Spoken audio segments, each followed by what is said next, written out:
Buenas tardes a todas las partes intervinientes en San Juan de Pasto. Hoy, 7 de febrero de 2022, siendo las 3:11 de la tarde, se da continuación a la audiencia de juicio oral dentro del asunto con número SPOA 52001 6492 2021 00035, seguido en contra de Freddy Alexis Narváez Mora por el delito de actos sexuales con menores de 14 años e incesto. Se da paso a la doctora Nubia Esmeralda Jaramillo, jueza tercera penal del Circuito de Pasto. Gracias, buenas tardes. En paso en la fecha y hora antes señalada, la suscrita jueza tercera penal, en asocio de su secretario, se constituyen en audiencia pública con el fin de dar continuidad a la audiencia de juicio oral en el asunto seguido contra el señor Freddy Alexis Narváez Mora, investigado por la conducta punible de actos sexuales con menor de 14 años en concurso con el incesto. Proceso cuyas preferencias han sido ya señaladas. Para efectos de registro, vamos a constatar la presencia de las partes y demás intervinientes. La Fiscalía. Muy buenas tardes, su señoría. Un saludo para usted y para los demás intervinientes en la audiencia. Comparece Jairo Fajardo Rondo, fiscal 52, seccional Caibas. Gracias. La señora representante de la víctima, doctora Catalina. Sí, su señoría. Buenas tardes a todos los presentes. Doctor Edgar. Muy buena tarde, honorario juez, saludo extensivo a los demás presentes en este audiencia virtual. Por la Procuraduría General de la Nación, Edgar Antonio Villamarín Solarte, procurador 144, Judicial Penal 2. Mis datos, su señoría, son plenamente conocidos para efecto de notificación. Muchas gracias. Señor defensor.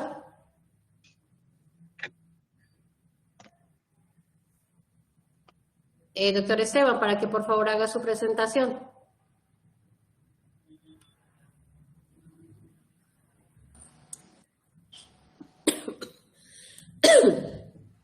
Doctor Esteban, ¿me escucha? Sí, doctor, qué pena con ustedes, estaba con falla de conectividad. Doctor, para que por favor haga su presentación. Claro que sí, doctora, muy buenas tardes para usted, para todos los presentes a la diligencia. Comparece como apoderado de confianza el señor Freddy Narváez Esteban Camilo Rocha Delgado, identificado con cédula de ciudadanía número 1085-275-362 de Pasto, portador de la tarjeta profesional 318-223, Consejo Superior de la Judicatura, con datos de identificación ya conocidos por el despacho. Muchas gracias. Gracias, doctor. Una vez que se ha culminado con la práctica probatoria y se ha fijado la extensión de los alegatos para cada una de las partes, procede entonces la Judicatura a conceder el uso de la palabra al señor fiscal para que se sirva a presentar sus alegaciones finales. Se ve indicado un término de 20 minutos. Doctor Jairo, tiene usted el uso de la palabra. Muchas gracias, señoría. Ha concluido efectivamente la audiencia de juicio oral en el asunto adelantado en contra del señor Freddy Alexis Narváez Mora. Y en el juicio, pues lastimosamente, la menor JTND no declaró, pues gracias a la decisión de la madre, que no autorizó ese testimonio.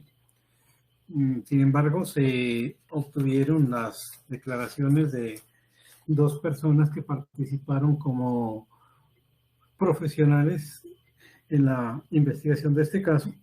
En este evento, es decir, la señora inicialmente, la psicóloga María Estela Cifuentes Maya, quien labora en el Instituto de Bienestar Familiar, y en segundo lugar, la médico Mariela del Socorro Ruales Unigarro, quien labora en el Hospital Infantil Los Ángeles.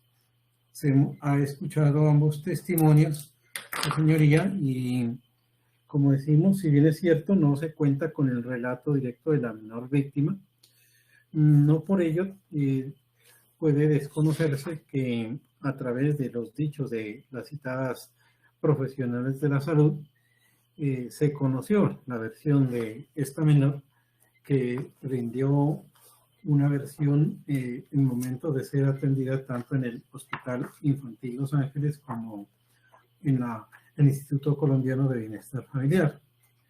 Es así como, en primer lugar, la médico Socorro Ruales manifestó que esta menor le comentó que había sido manipulada en sus partes íntimas por parte de su padre, que ella fue a visitarlo a su padre, que se encontraba con el hermano mayor y con un primo, que al parecer estaban tomando licor, que luego los mandó a estos dos jóvenes a conseguir un equipo y traer unas muchachas para bailar con ellas, que en ese momento se queda a solas con el señor Freddy Alexis Narváez, y luego, en palabras textuales de la menor, se dijo que yo estaba viendo tele y él me dijo acostémonos, me bajó el interior y luego empezó a tocarme la parte vaginal.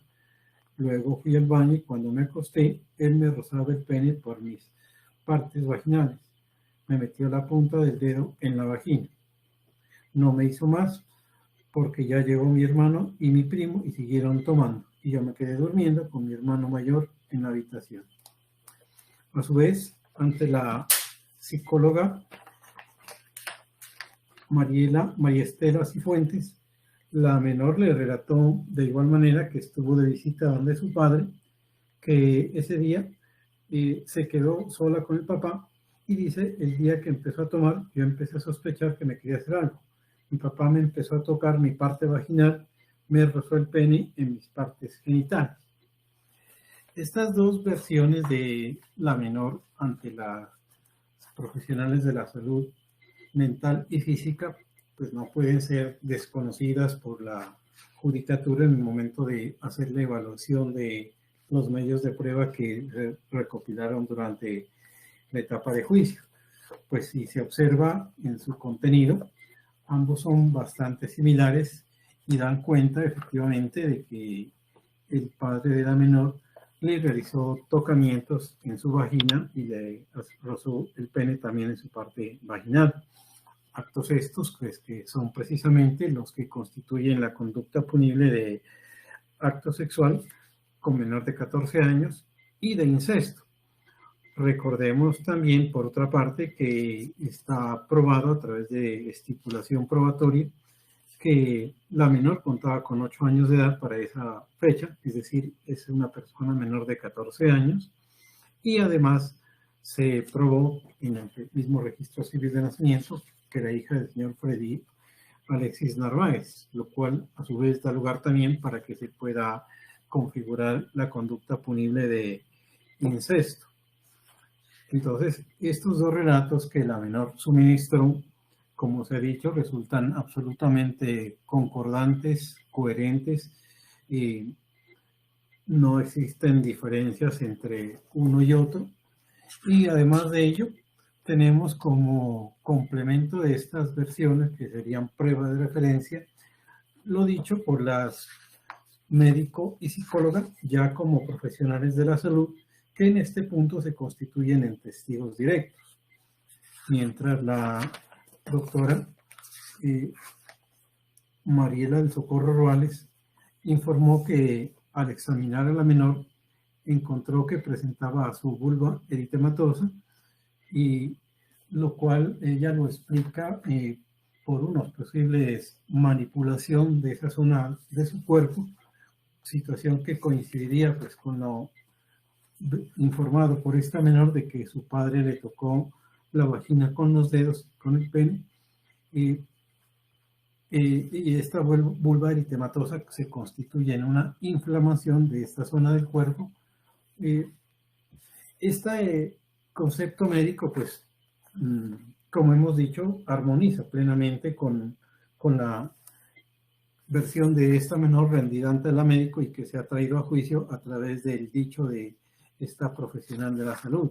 Es decir, examinada la menor en el Hospital Infantil Los Ángeles el día 20 de enero del 2021, se constató que presentaba una inflamación de la vulva, lo cual no ha encontrado una explicación distinta en este juicio, ni se ha probado una situación diferente que la manipulación que le realizó el acusado el día en que la menor estuvo en su casa, es decir, luego del 14 o 15 de enero del 2019. Y ahora bien, la psicóloga que también tuvo la oportunidad de atender a esta menor, la psicóloga María Estela Cifuentes Maya, como ya dijimos, hizo o interrogó a la menor acerca de cuál era el motivo por el cual ella concurría, y esta menor le dio a conocer que efectivamente al visitar a su padre, él le había tocado su parte vaginal y le había rozado el pene con esa parte vaginal. Y al realizar el análisis de esta situación que afectaba a esta menor, la psicóloga, la profesional de la salud, inicialmente da cuenta de que la menor no presenta ningún tipo de fantasías, así lo explicó durante el juicio oral, que tiene un porte y actitud adecuadas, que se ubicaba en tiempo, espacio y persona, que su lenguaje era el adecuado para el momento para la edad que ella presentaba, y además de ello explicó que esta menor estaba sufriendo de un estrés postraumático que se manifestaba precisamente en que no podía conciliar el sueño. Dentro del informe pericial, la profesional de la psicología dio cuenta de que efectivamente esta menor presentaba este tipo de manifestaciones psicológicas como consecuencia del abuso sexual al cual fue sometida, y por ello es que se da esta situación del estrés postraumático, que en este caso se concreta en que esta menor no puede conciliar su sueño, ¿no? Le dificulta tener sueño.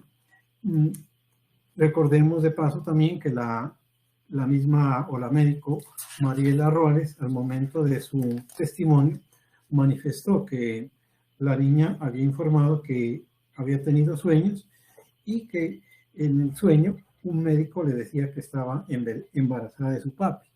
Situación esta, pues que es desde luego, pues solo podría tener una explicación lógica y coherente con los actos realizados en su contra por parte del señor Freddy Alexis Narváez. La misma médico también dio cuenta de que su madre de la menor había manifestado que ella estaba orinando con más frecuencia y que la orina estaba como rosada. Situación esta que llevó también a que se le practicaran los debidos exámenes de urología, pero que sin embargo estos resultaron normales, lo que indica pues que efectivamente la vulva eritematosa que la menor presenta solo podría tener como origen la manipulación de su zona genital. En resumen, estos dos testimonios de las profesionales de la salud que fueron traídas a juicio a declarar complementan lo dicho por la menor, aportan información que corrobora lo dicho por ellas y dan cuenta de que ella ha sufrido no solo consecuencias de orden físico, sino también de orden psicológico, que acreditan que el hecho ocurrió. Y por ello, pues, deberá hacerse un análisis integral de estos medios de prueba, de lo dicho por las psicóloga y médico, no solo como testigos de referencia en cuanto a la versión de la menor, sino también como testigos directos en cuanto al análisis que hacen tanto de la condición psicológica como de las condiciones de salud física que presentaba esta niña al momento de ser atendida en el Hospital Infantil Los Ángeles. Aparte de ello, señoría, hay que tener en cuenta que el acusado concurrió a declarar en juicio oral. Él decidió de manera libre declarar, y en su testimonio él aceptó que efectivamente estuvo reunido con su hija, que él la llevó hasta su domicilio, y es decir que de su propio dicho puede extraerse que ese encuentro entre víctima y acusado se presentó efectivamente. Es decir, no es una situación creada artificiosamente, sino que existe la propia aceptación del señor Freddy Alexis Narváez, quien acepta que sí se reunió con su hija en esa noche en la cual se le atribuyen los hechos, y que inclusive en algún momento su hijo y su sobrino Jonathan salieron del apartamento en donde él residía con su actual compañera permanente, que tampoco se encontraba en ese lugar, y que se quedó a solas con esta menor, lo cual aporta otra información valiosa para tener por cierto los hechos que se le atribuyen al acusado. No se suministró una explicación lógica para los cargos que se le hacen en los testimonios de las profesionales ya mencionados, y simplemente dijo que ello podía deberse a problemas con la mamá de la menor. Sin embargo, no se dio una explicación clara, máxime si, según el señor Freddy Alexis Narváez, al salir de su apartamento, la menor se encontraba absolutamente normal, salió en buenos términos, y por ello, pues no podría o no sería razonable que esta menor hiciera este tipo de afirmaciones, tanto en el hospital infantil como en el Instituto Colombiano de Bienestar Familiar, haciéndole ese tipo de discriminaciones tan graves como las que hemos comentado. De ahí que consideramos, su señoría, que en este caso sí existen medios de prueba suficientes para que pueda edificarse un fallo condenatorio en contra del acusado, puesto que esos medios de prueba llevan a la conclusión de que se ha probado la ocurrencia de los hechos y la participación del señor Freddy Alexis Narváez en los mismos. De otra parte, su señoría, hay que resaltar el hecho de que si bien la señora Maritza Díaz, del Rosario Díaz, no rindió su testimonio, habiendo sido citada a declarar como testigo de la Fiscalía, y ella informó que no declaraba, que se acogía el derecho a no declarar, por cuanto prefirió ser esposa del acusado. Esta situación ha sido controvertida por el propio Freddy Alexis Narváez, quien refirió que para el momento en que se presentó estos hechos, él ya no estaba conviviendo con la señora Maritza, que él tenía un hogar formado con otra persona, que inclusive existe un menor de edad, hijo de los dos, y que ya se había separado. Es decir, señora juez, llama la atención a la Fiscalía este comportamiento de la señora Maritza del Rosario Díaz, que nos rinde testimonio, acogiéndose a un presunto derecho por ser cónyuge del acusado, cuando en realidad ese derecho no existía. Pues en ningún momento ella aclaró que estuviera separada del señor Freddy Alexis Narváez, sino que simplemente relató que era ella su esposa, y en esa afirmación se valió para no rendir su testimonio. Esto, con el debido respeto, consideramos que puede constituir una posible infracción penal. Podríamos estar aquí ante un fraude procesal, porque se ha inducido en error a la judicatura para que se autorice a esta testigo a no declarar durante este juicio, valiéndose de un privilegio legal que no existía realmente, y por ello, muy respetuosamente, nos permitimos solicitar se ordene la respectiva compulsa de copias, porque esos comportamientos pues no solo atentan contra la administración de justicia, que debe conocer la verdad de estos hechos, sino también contra los propios intereses de la menor, dado que no se rinde un testimonio que podría de alguna manera ayudar a esclarecer los hechos en los cuales una niña de 9 años de edad resulta vulnerada en su integridad sexual por parte de su propio padre. En ese orden de ideas, señoría, y con esos argumentos, teniendo en cuenta ese análisis probatorio, partiendo de los 3 testimonios que hemos escuchado en el día de hoy en este juicio, muy respetuosamente nos permitimos solicitar se emita sentido de fallo condenatorio en contra del acusado por los delitos de acto sexual con menor de 14 años y de incesto, por los cuales fue llamado a responder en juicio oral. En esos términos dejamos presentada nuestra alegación final. Muchas gracias. Gracias, señor fiscal. Doctora Catalina, usted va a hacer alegaciones finales.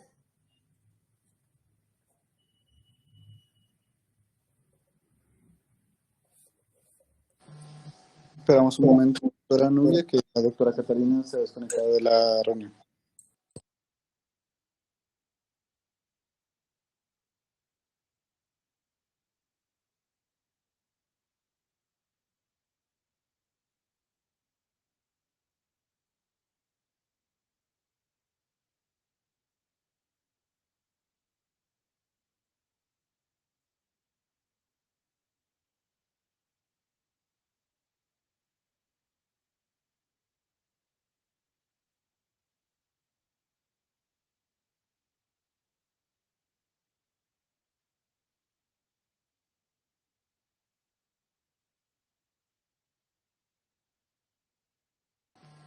Doctora Catalina, ¿me escucha?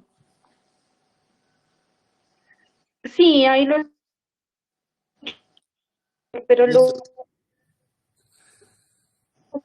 preguntaron, no lo alcancé a escuchar porque se me desconectó la llamada. Si me repites, tan amable. Doctora Catalina, le decía, me preguntaba si usted tiene interés en presentar alegatos finales.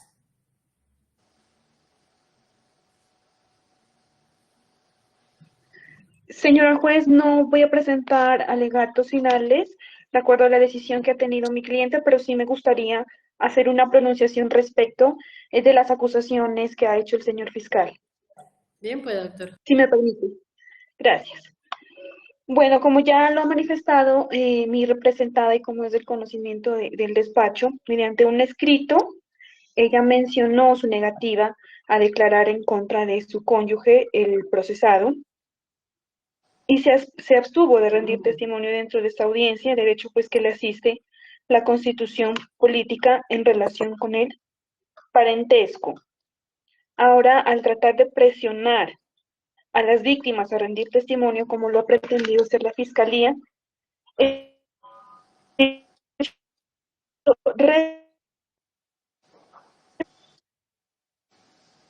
Doctora Catalina, tengo problemas no la puedo escuchar, Alvarito. ¿Podríamos mejorar la por, conexión con la doctora? perdón, no lo estoy escuchando. Es que sí, hay problemas con su conexión, doctora. Un minutico por secretaría, ya van a tratar de ver cómo mejoramos esto.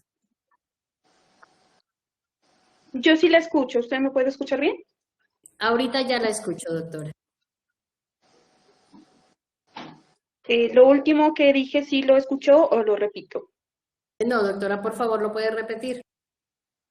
Bueno, entonces voy a iniciar, no es muy larga mi intervención, que como ya he manifestado anteriormente y como lo manifestó mi representada mediante un escrito, se acoge a su derecho constitucional y se niega a rendir testimonio en contra de su cónyuge, el procesado, en relación con su parentesco mismo que se ha aprobado a través de un registro civil de matrimonio que se adjuntó al mismo escrito y fue de conocimiento del despacho y se corrió el debido traslado a la fiscalía. Que el intentar presionar a las víctimas a rendir testimonio como ha pretendido hacer la fiscalía es un hecho revictimizante, puesto que un hecho que ha afectado presuntamente un bien jurídico, ya sea de manera física o moral, es traumático revivirlo y recordarlo. Por lo tanto, esta presión que está ejerciendo el señor fiscal, además de ser revictimizante, es ilegal. Por lo tanto, su señoría le solicito se abstenga de compulsar las copias que solicita el señor fiscal, pero por el contrario, se tengan en cuenta las demás pruebas que se obtuvieron de manera lícita por la fiscalía. Eso es todo, gracias. Gracias, doctora. Señor procurador. Muchas gracias, su señoría. Para estos alegatos de conclusión, su señoría, tener en cuenta que el artículo 381 del Estatuto Adjetivo Penal determina cuál es el conocimiento que tiene o al que tiene que llegar el juez de conocimiento para condenar. Ese conocimiento, lo señala la norma, tiene un plus, que está constituido que el mismo debe ser aquel, más allá de toda duda, acerca del delito y la responsabilidad penal del acusado, fundado en las pruebas debatidas en el juicio. Determinándose como inciso segundo y arreglo seguido, que la sentencia condenatoria no podrá fundarse exclusivamente en prueba de referencia.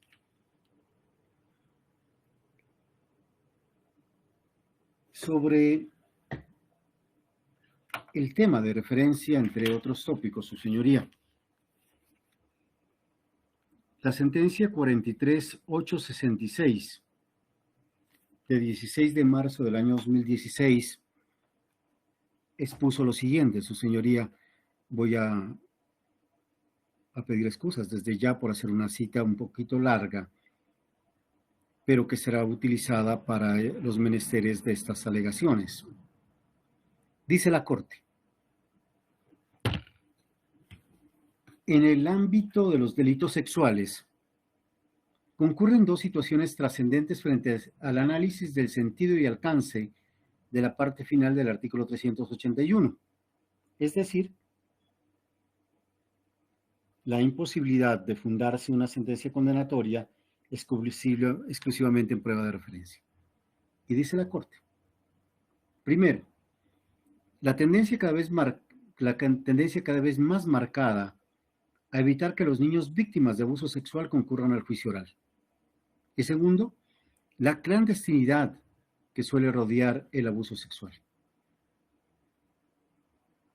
Frente a lo primero, recalca la Corte, con la expedición de la Ley 1652 de 2013, se consolidó lo que jurisprudencialmente se había planteado en torno a la necesidad de evitar que los niños sean doblemente revictimizados, lo que puede suceder con su comparecencia al juicio oral.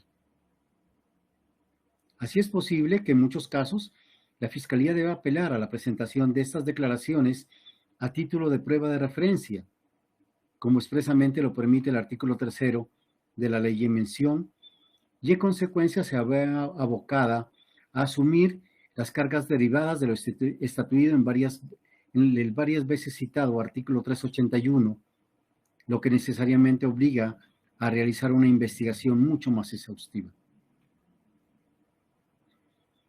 Pero de otro lado, continúa la Corte, la clandestinidad que suele caracterizar estos delitos generalmente impide que la prueba de referencia esté acompañada de otras pruebas directas, lo que no significa la imposibilidad práctica de realizar actos de investigación que permitan obtener prueba de hechos o circunstancias de los que puede inferirse que los hechos ocurrieron tal y como lo relata la víctima. Así, por ejemplo, el examen sexológico puede corroborar lo atinente al exceso carnal, la presencia de la víctima de una enfermedad venérea que también padece el procesado, puede confirmar que hubo entre ambos un contacto de carácter sexual, lo que también puede inferirse de la presencia de fluidos del procesado en el cuerpo o la ropa de la víctima e incluso en el lugar donde ocurrió el abuso sexual. Este último requiere de la oportuna y cuidadosa intervención de la Policía Judicial, pues este tipo de evidencias pueden ser eliminadas o alteradas básicamente.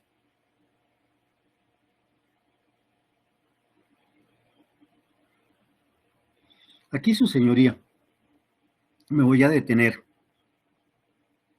y tener en cuenta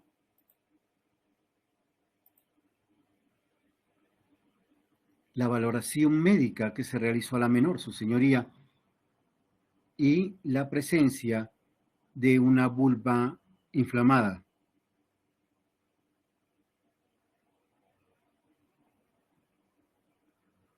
¿Qué ocurre? Esa valoración dentro de un espacio temporal muy corto entre la fecha de los hechos y el hallazgo que realiza la médica que evalúa en el Hospital Infantil Los Ángeles a la menor.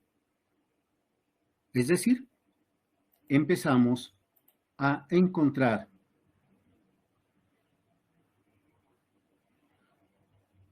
un medio de prueba inferencial. Continúa la Corte Suprema de Justicia. En el derecho español se ha acuñado el término corroboración periférica para referirse a cualquier dato que pueda hacer más creíble la versión de la víctima, entre ellos, la inexistencia de razones para que la víctima y sus familiares mientan con la finalidad de perjudicar al procesado. Su señoría, aquí en el interrogatorio de el acusado, que renunció al derecho a guardar silencio, manifestó que al parecer la menor tenía alguna animadversión respecto de su hijastra, pero no se trajo ningún medio de conocimiento más allá de su propio dicho. Es decir, en ese asunto no se ha acreditado, no se tiene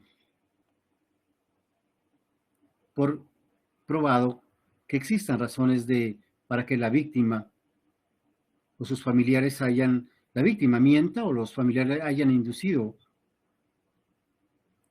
a la menor a mentir con la finalidad de perjudicar al procesado. Como segundo elemento de corroboración periférica, su señoría, el daño psíquico causado a raíz del ataque sexual. La psicóloga que comparece a declarar al juicio oral, su señoría, determinó un hecho relevante que, si bien es cierto, es una información que recibe de la mamá, es el trastorno del sueño. Y un hecho relevante que relata la médica, que es esa situación de, llamémoslo así, sueño o pesadilla, en la cual ella queda embarazada de su papá. Es decir, lo que podía ser una proyección de que ese hecho sí ocurrió. Como tercer elemento de corroboración periférica se determina el estado anímico de la víctima en los momentos posteriores a la ocurrencia de los hechos. Ya señaló la psicóloga que, por referencia, se manifestó que tenía insomnio. No se determinaron que hayan existido regalos o dádivas que el procesado le haya hecho a la víctima sin que éstas tengan una explicación diferente a propiciar el abuso sexual. El procesado señaló que días más tarde la víctima concurrió a su residencia a una fiesta, a un cumpleaños, y que estuvo de manera normal. Este hecho tampoco fue acreditado de su señoría. Continúa la Corte citando un fallo del Tribunal Supremo Español,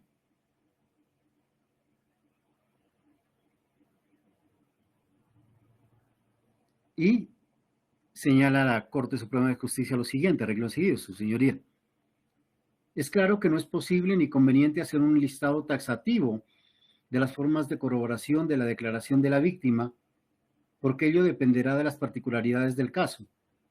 No obstante, resulta útil traer a colación algunos ejemplos de corroboración con el único propósito de resaltar la posibilidad y obligación de realizar una investigación verdaderamente exhaustiva. Primero, el daño psíquico sufrido por la menor. Si bien es cierto, su señoría, en este caso, no se puede hablar, y ya que no está totalmente acreditado un daño psíquico, pero sí un daño de tipo psicológico que fue referenciado por la madre de la menor, que es la pérdida de sueño. Su señoría, las características del inmueble o lugar donde ocurrió el abuso sexual. El propio acusado señaló que estuvo viendo televisión en una cama con la menor. Dice la Corte, la verificación de la que presunta víctima y victimario pudieron estar a solas según las circunstancias de tiempo y lugar incluidas en la teoría del caso. Su señoría, estuvieron solos y están las mismas personas que se relatan o que hace referencia a la menor estuvieron ese día y que salieron en determinado momento. Se señalan las actividades realizadas por el procesado para procurar estar a solas con la víctima. Pues se dice que fue el procesado quien mandó por un equipo de sonido y a buscar a otras personas.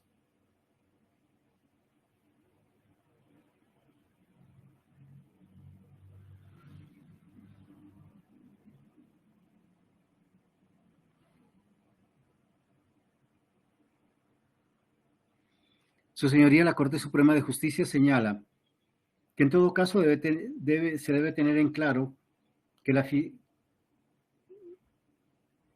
en todo caso debe tener claro la Fiscalía que la admisión de prueba de referencia sin posibilidades de ejercer el derecho de confrontación no solo implica la limitación de los derechos del procesado, sino la obligación de realizar una investigación especialmente meticulosa, bien para hacer frente a la restricción consagrada en el artículo 381 del ordenamiento procesal penal y para brindarle al juez mejores elementos de juicio para decidir sobre el tema con tanta trascendencia para los derechos fundamentales como lo es la responsabilidad penal. Se señala que una cosa es que la sentencia condenatoria no puede estar fundamentada exclusivamente en prueba de referencia y otra muy diferente, la valoración de la pluralidad de medios de conocimiento aportados por la Fiscalía para soportar su teoría del caso.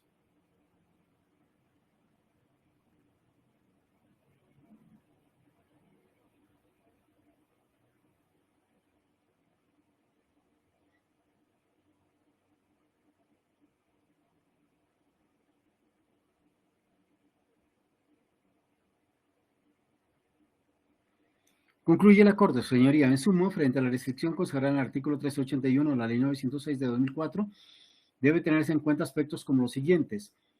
La prueba de referencia no puede asimilarse automáticamente a prueba indirecta, así como la responsabilidad penal puede estar basada en prueba indiciaria. La prohibición de basar la condena únicamente en prueba de referencia puede ser superada por este tipo de pruebas indirectas. La Fiscalía tiene el deber de realizar lo que esté a su alcance para lograr la corroboración de la versión de la víctima, incluso a través de las denominadas corroboraciones periféricas. Y una cosa es la prohibición legal, que la condena esté basada exclusivamente en prueba de referencia, y otras, las pruebas plurales, algunas pueden ser de referencia, sean suficientes para desvirtuar la presunción de inocencia según el estándar de conocimiento establecido por el legislador.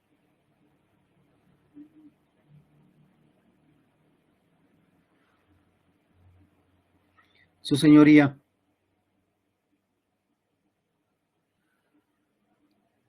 estaríamos en un caso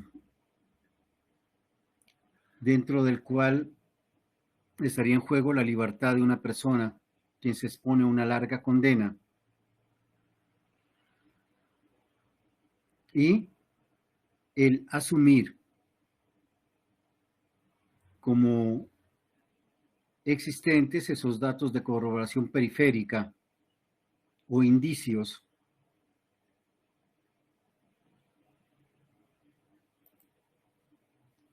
si así se considera, su señoría.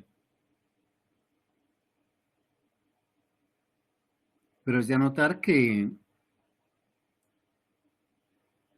la determinación de que la menor padece de insomnio lo suministra la madre, y el señalamiento de que tiene pesadillas en estado de embarazo es un dato que lo suministraría la propia víctima. No se verificó mayor exploración sobre esa circunstancia.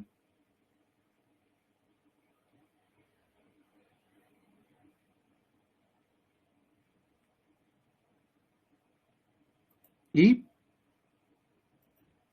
quedaría, su señoría, únicamente determinarse si esa inflamación de la vulva puede únicamente tener como antecedente una manipulación de esa parte íntima, o puede tener una génesis o un origen en otro tipo de motivo o razón.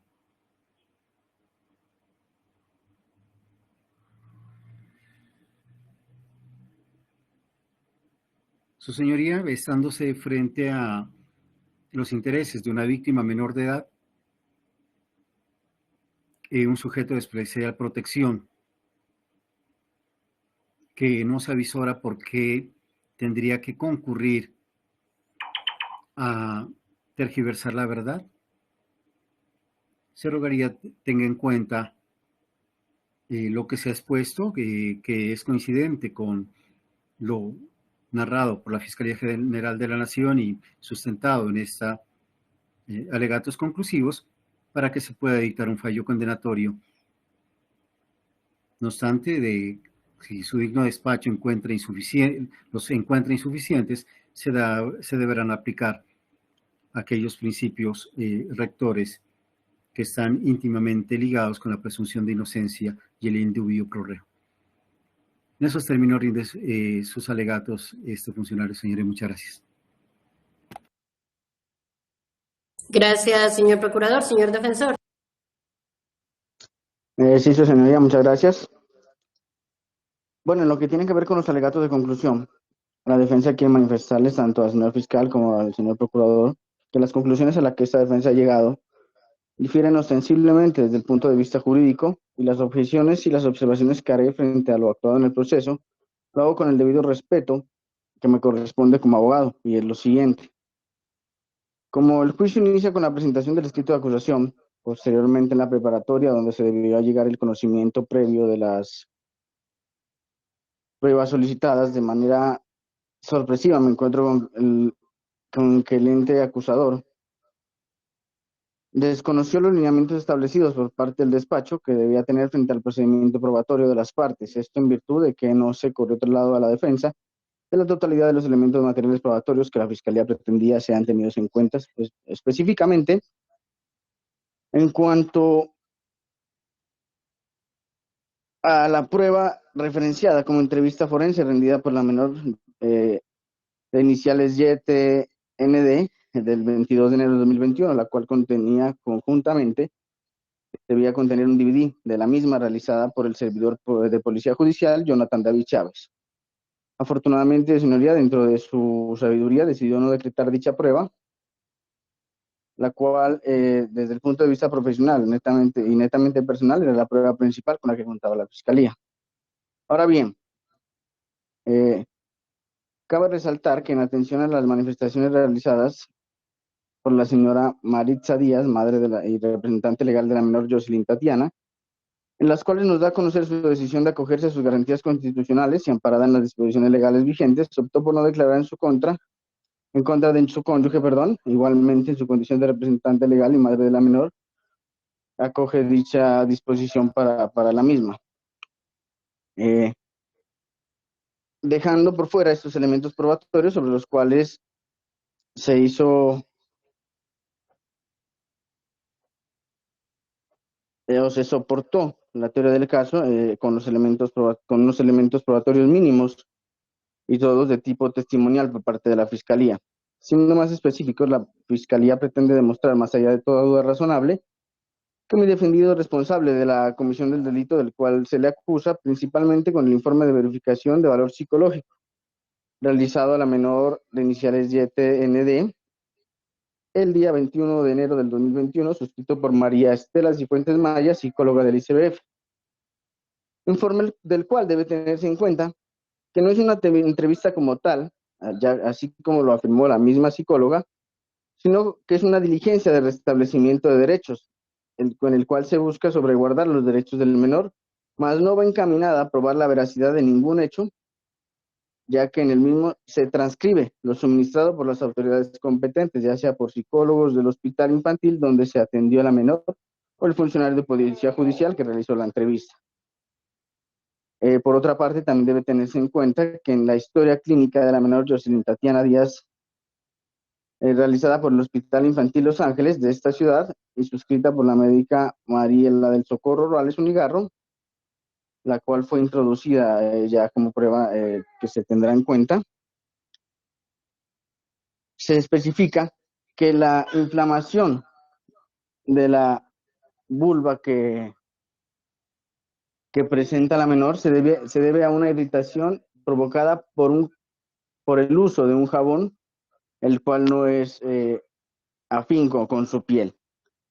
Téngase presente, señoría, que desde el escrito de acusación, en la etapa en la cual ahí se contaba con más elementos probatorios en los que se tiene en esta instancia, la Fiscalía manifiesta que como quiera que los elementos probatorios, información legalmente obtenida, se puede sostener con probabilidad de verdad que la conducta delictiva investigada efectivamente se exteriorizó y que el imputado, Freddy Alexis Narváez Mora, se tiene como único autor, resaltando de señoría lo pertinente a lo mencionado como probabilidad y no da certeza real que efectivamente se haya cometido el hecho punible que acusado. Y es lo que causa un poco de asombro a la defensa, que la Fiscalía haya optado por llegar a estas instancias y así prolongar una privación de la libertad de una persona, sabiendo que tiene tiene menos elementos probatorios para demostrar más allá de todo lo razonable la comisión de una conducta establecida dentro de un tipo penal que cuando se suponía esa probabilidad de verdad. Volviendo a la noción de credibilidad de los testimonios que trae la Fiscalía, la jurisprudencia en varias manifestaciones ha dicho que la profesión no hace al testigo técnico. Para que el testigo sea técnico, tiene que conocer los hechos directos, personalmente, que le consten. Y en este caso, ni a los psicólogos ni a los médicos, en el relato que le hace un paciente es un conocimiento directo, lo que lo hace de referencia. Por eso, en estas manifestaciones, señoría, que yo quiero que usted las tenga muy en cuenta, porque es aquí donde operan circunstancias que demuestran que las pruebas aportadas por la Fiscalía son pruebas de referencia inadmisible. Y las pruebas de referencia inadmisible no pueden ser valoradas. Solamente lo que le consta al testigo, lo que de acuerdo a lo que se ordenó en la audiencia preparatoria, para que haga más probable o menos probable esos hechos. Por eso digo que en estas instancias, para esta defensa, es desconcertante el observar que el acusador, aun conociendo que no cuenta con elementos suficientes para desvirtuar una presunción de inocencia de la que goza una persona, no haya solicitado la preclusión del caso y haya alargado la privación de la libertad de la misma, vulnerando el principio de presunción de inocencia. Incluso podemos estar dentro de los lineamientos de una privación injusta de la libertad. Aún así, antes de argumentar mis credenciales jurídicas, le pido a usted que lo tenga en cuenta, señoría, aunque yo le voy a pedir a usted que absuelva a mi defendido por el indubio pro reo, y le voy a exponer cada una de las circunstancias por las cuales yo he llegado a esa conclusión. Y lo siguiente sería, de todas maneras, ya que la Fiscalía no cuenta con los elementos probatorios técnicos o periciales en las testimoniales que trae en esta ocasión, son referenciales. Así pues, al tener insuficiencia de material probatorio, la decisión judicial deberá favorecer al acusado, decisión que debe pues primar una absolución. Entonces, lo siguiente, las imputaciones contenidas en la acusación de la Fiscalía son ley para el proceso y conforman la frontera inquebrantable para el juez. Los hechos que narra en la acusación, quien está obligado a emitir el fallo en consonancia con los cargos allí formulados, sin que se pueda condenar fuera de esos precisos límites, salvo que una determinación de tal naturaleza resulte favorable a los intereses del sentenciado y no desconozca el núcleo básico de la imputación fáctica. Y el juez, en los casos, decide con fundamento a las pruebas del juicio para llevar a una decisión de fondo, ya sea una absolución o una condena. Eso ha dicho la Corte Suprema en el radicado 46051 del 10 de agosto del 2016. Su señoría, usted en el desarrollo de este juicio encontró, no como lo dice la Fiscalía y el Ministerio Público, en los hechos narrados fueron claros, contundentes e inequívocos. Simplemente no existe la forma para validar credibilidad de lo establecido dentro del escrito de acusación. No existe, no es suficiente de manera irregular, digo yo. La Fiscalía acostumbra prácticamente, o nos enreda a los abogados defensores y hasta los jueces, porque lo que hacen en un escrito de acusación, cuando narra los hechos, si usted mira el escrito de acusación, no se narra los hechos jurídicamente relevantes. En esta ocasión la Fiscalía narra lo que le contó la mamá, después dice lo que le contó la víctima, pero de la entrevista, y después saca la identificación, individualización, de acuerdo a lo que hace el informe de campo. Eso no es un hecho jurídicamente relevante y eso confunde y dificulta el ejercicio de la defensa. Y es que, señoría, no es por capricho de la defensa, pero quiero resaltarlo, que ya hace algún tiempo, desde el 30 de septiembre del 2015, la Corte Suprema de Justicia, en el radicado 46153 de la doctora Patricia Salazar Cuellar, después, uno más reciente, en el 44599 del 8 de marzo del 2017, y otro siguiente, el 48175 del 15 de marzo del 2017, son las tres de la doctora Patricia Salazar Cuellar. Como aquí en Colombia se dice que 3 decisiones del mismo sentido son doctrina probable, pues yo creo que todos estamos obligados a cumplirlas. los hechos jurídicamente relevantes están determinados allí porque lo dice la jurisprudencia. Es que una cosa son los hechos jurídicamente relevantes y otra cosa son los hechos indicadores que suele poner la fiscalía. Esos no son hechos jurídicamente relevantes y esa es la diferencia. Mire también usted la equivocación tan grande que existe y es lo que se piensa o lo que piensa la fiscalía y el señor representante del Ministerio Público ya ha venido haciendo carrera jurídica en que cuando un psicólogo viene a juicio o un médico viene a juicio, un psiquiatra viene a juicio, es porque los niños que están entrevistando son menores de edad, que sus entrevistas tienen valor de prueba directa y no es así. Es una equivocación que también acabó de salvar la Corte Suprema de Justicia y dice que siendo pruebas, que siguen siendo pruebas de referencia, porque lo que ahí se valora no es la comisión del hecho delictivo como tal, sino la veracidad de los relatos. No lo digo yo, San Camilo Rocha, sino que lo dice el radicado 4478 del día del, de julio, perdón, del 2015, al igual que el 46887 del 2017. Luego entonces, si son relatos, señoría, que le hacen los psicólogos, esos relatos que se consignan en esas entrevistas son prueba de referencia. Con prueba de referencia no se puede condenar, ni tampoco desde el punto de vista probatorio. Entonces, su señoría, ¿qué pasa con esta acusación? Es una acusación que carece de hechos jurídicamente relevantes. No obstante, la Fiscalía, dentro de sus parámetros y lineamientos establecidos para sus actuaciones investigativas, tuvo el tiempo suficiente para poder recolectar algún tipo de elemento material probatorio, ya sea pericial o testimonial, que no se encaje dentro de los parámetros de prueba de referencia para tratar de demostrar la inferencia razonable del acto delictivo que supuestamente cometió mi defendido.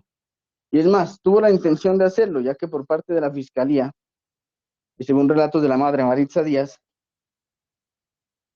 eh, que lastimosamente por un descuido de la defensa omitió traerla o solicitarla como testigo para que nos ratifique lo que voy a mencionar, y es que la Fiscalía le solicitó a ella que guarde y no exponga o no lave específicamente la ropa o la pijama con la que estaba la menor el día de los que ocurrieron los supuestos hechos, toda vez que iban a ser recolectados como material probatorio dentro del caso y serían sometidos a un análisis técnico correspondiente, lo cual nunca se llevó a cabo, lo que demuestra la falta de ánimo del ente acusador para obtener elementos probatorios para demostrar la veracidad de los relatos.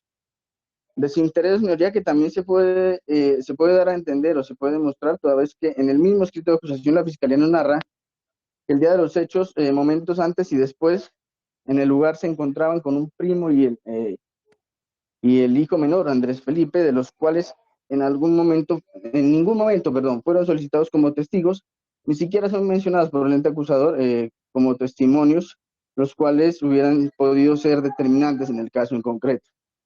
Ahora bien, señoría, en el escrito de acusación que se manifiesta que el 16 de enero, su hermano Andrés Felipe la lleva de vuelta a la casa de su madre y en horas de la noche, luego de mirar un programa de televisión sobre abuso sexual, la menor Jocelyn Tatiana le revela a su madre que cuando este, ¿se me escucha? Sí, doctor. Perdón, entonces, le revela, después de ver este programa, la menor le revela a su madre que su padre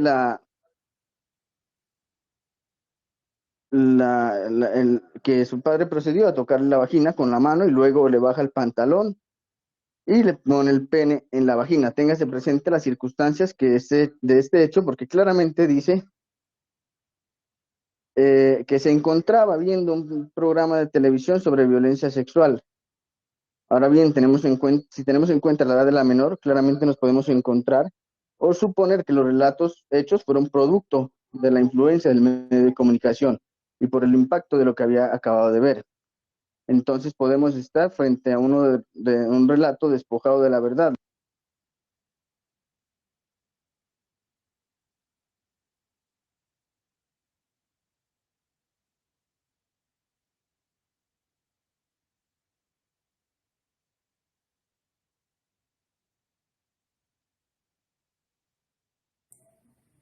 Doctor Esteban, no sé si esté hablando, perdí comunicación con usted.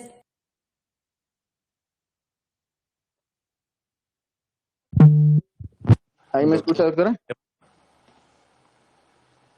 Sí, señor. Aló, ¿sí?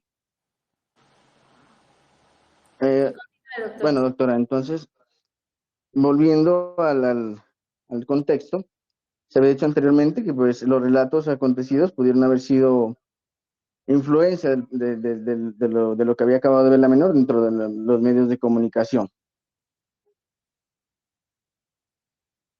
Eh, Dale un segundito.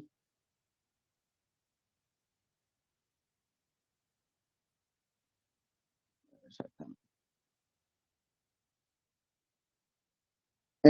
A la teoría, en cuanto a la teoría del caso,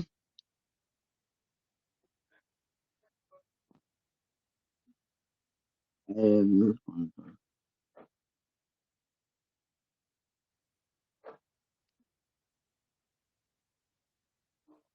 toda la teoría del caso que hace la fiscalía,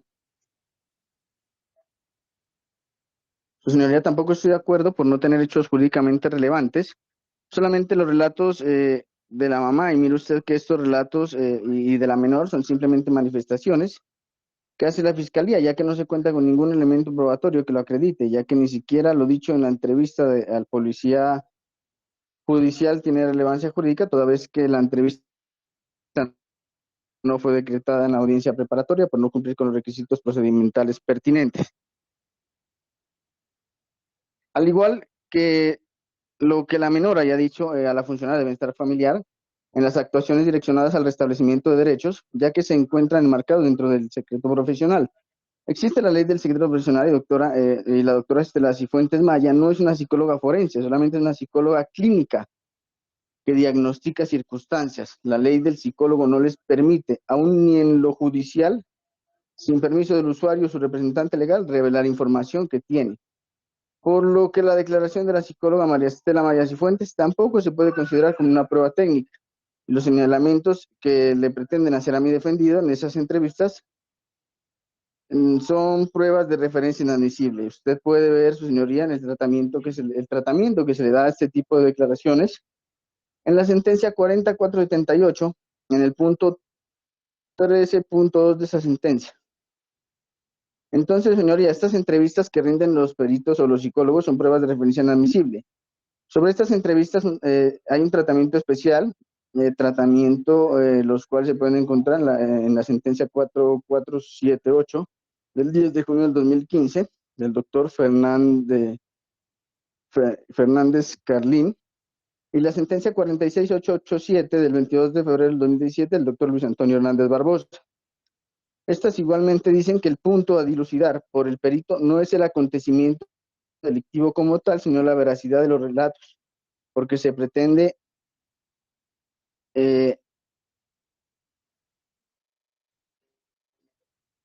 porque si esta se realiza por parte,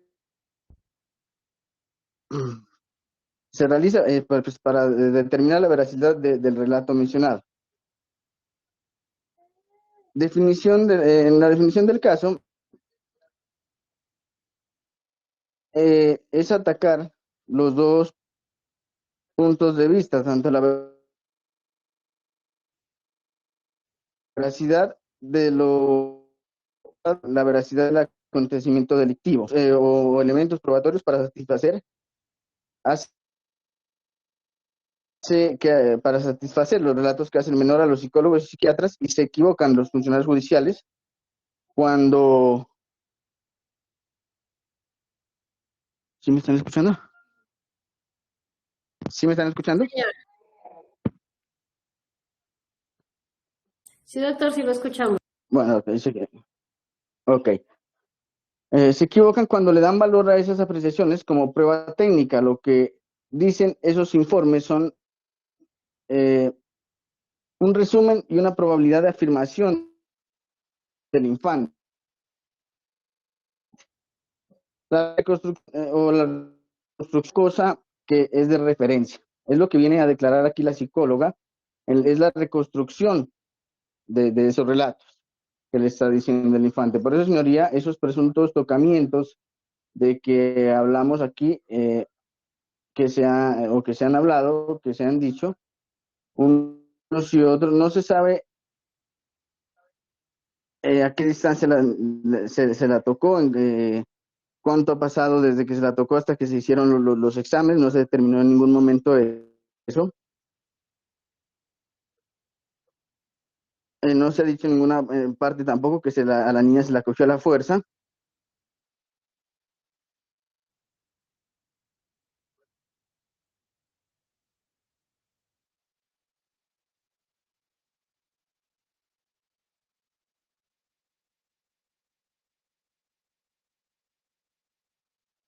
Doctor, perdimos comunicación con usted, parece que salió. Alvarito, verifiquemos si tuvo algún inconveniente con la conexión.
Sí, señoría, que van con usted problemas de conectividad.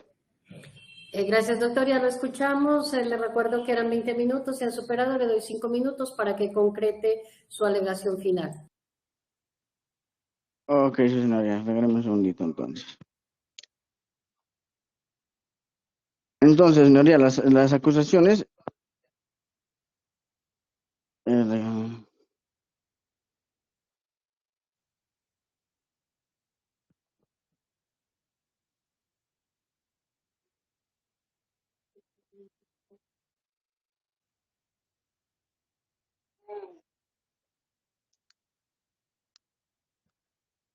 contenidas en el escrito y los cuales pretende el ente acusador sean desvirtuados con la insuficiencia de material probatorio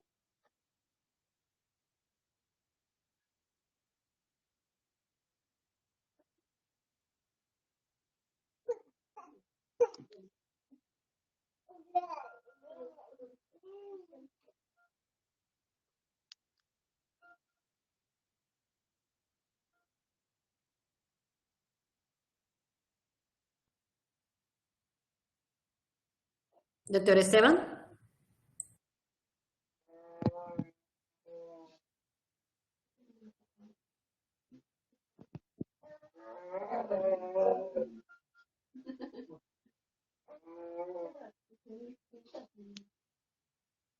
Doctor Esteban, ¿sería tan amable de indicarnos si nos escucha?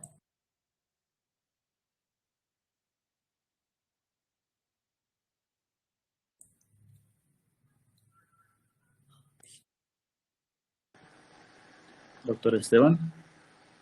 Alvarito creo que salió nuevamente de la reunión. Ya me comunico con él.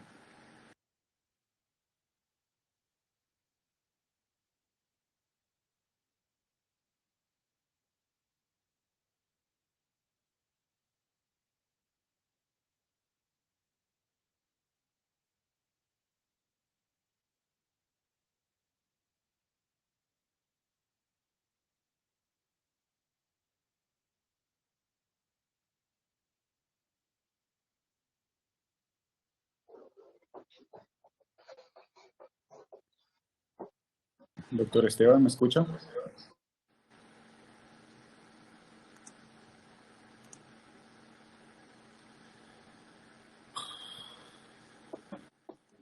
No, no escucho nada.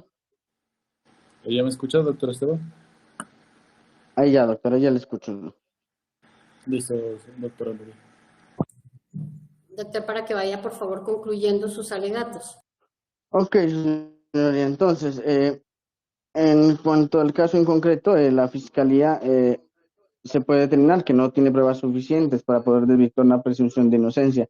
En este caso, la defensa no está tratando de demostrar o de desvirtuar la ocurrencia de unos hechos, no demostrar la falta de material probatorio. No se puede condenar toda vez que mi proyectado goza de un principio de presunción de inocencia y la carga probatoria para desvirtuarla es netamente y completa de la Fiscalía.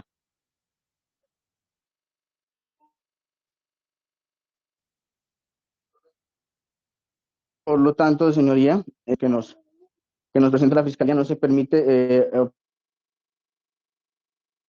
obtener un conocimiento más allá de todo razonable, tal y como se registra en el artículo 372 de la Ley 906 acerca de la configuración de un supuesto fáctico, decidido por unas circunstancias de tiempo, modo y lugar que debieron haber estado establecidos desde la acusación, y aquí nunca quedaron claros, ni se han podido establecer, y que sea una simple hipótesis de lectura de estos presuntos actos sexuales abusivos con menor de 14 años.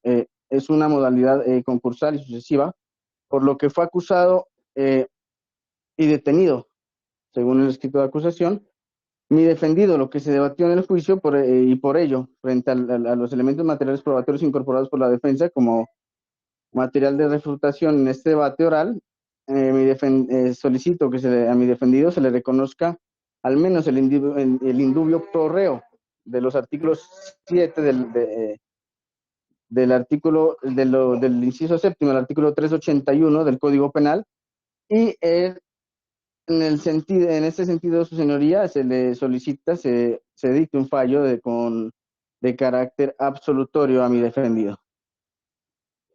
Muchas gracias. A usted, doctor. Señor fiscal, ¿va a presentar controversia? Su señoría, lastimosamente ha estado bastante entrecortada la intervención de la defensa y por ello pues no ha sido fácil seguir el hilo conductor de sus ideas. Por tanto, nos relevamos de hacer la siguiente intervención. Gracias. Gracias, doctor.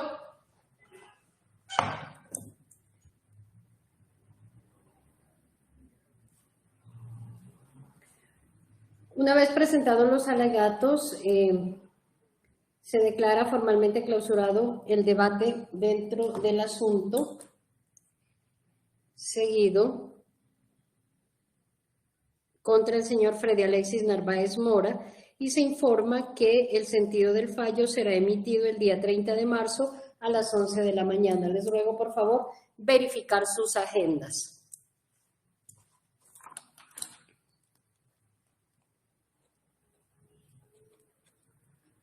Señor fiscal.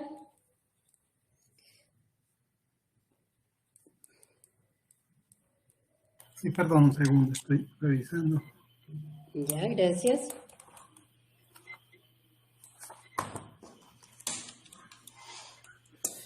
Lastimosamente tengo un juicio, doctora, para ese día.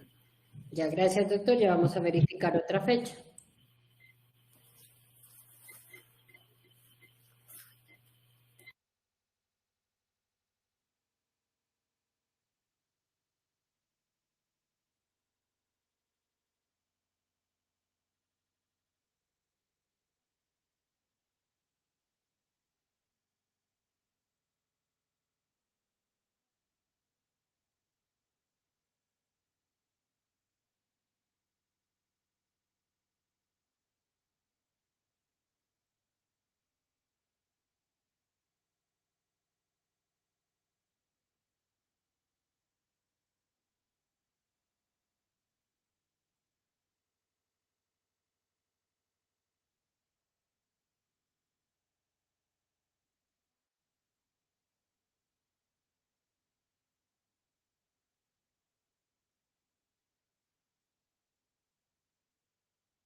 Por favor, ¿serían tan amables de verificar el 18 de marzo a las 4 de la tarde?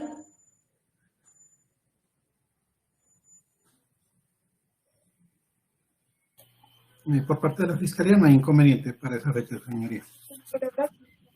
Por parte de la defensa tampoco. Ya, doctora Catalina, No, ningún inconveniente, su señoría. doctor Edgar. Su señoría, ¿me ratifica 18 de marzo, 4 de la tarde? Sí, doctor. Su señoría, este funcionario estará en su periodo de vacaciones en esa fecha y hora. No obstante, dejaré la respectiva anotación para que el procurador que sea designado en mi carga concurra si su agenda lo permite, señoría. Muchas gracias. Gracias, doctor, muy amable. Queda entonces en firme como fecha y hora en la cual se dará o se informará el sentido del fallo el día 18 de marzo a las 4 de la tarde, fecha y hora que queda notificada por estrado. Se recibirá simplemente el link para la conexión virtual. Por secretaría se levantará el acta que hace referencia al artículo 146 del Código de Procedimiento Penal y se hará la reproducción de seguridad. Siendo las 4:25 de la tarde, se termina la presente audiencia. Muchas gracias a todos los comparecientes. Que tengan buena tarde. Hasta luego. Sí, señoría, muchas gracias.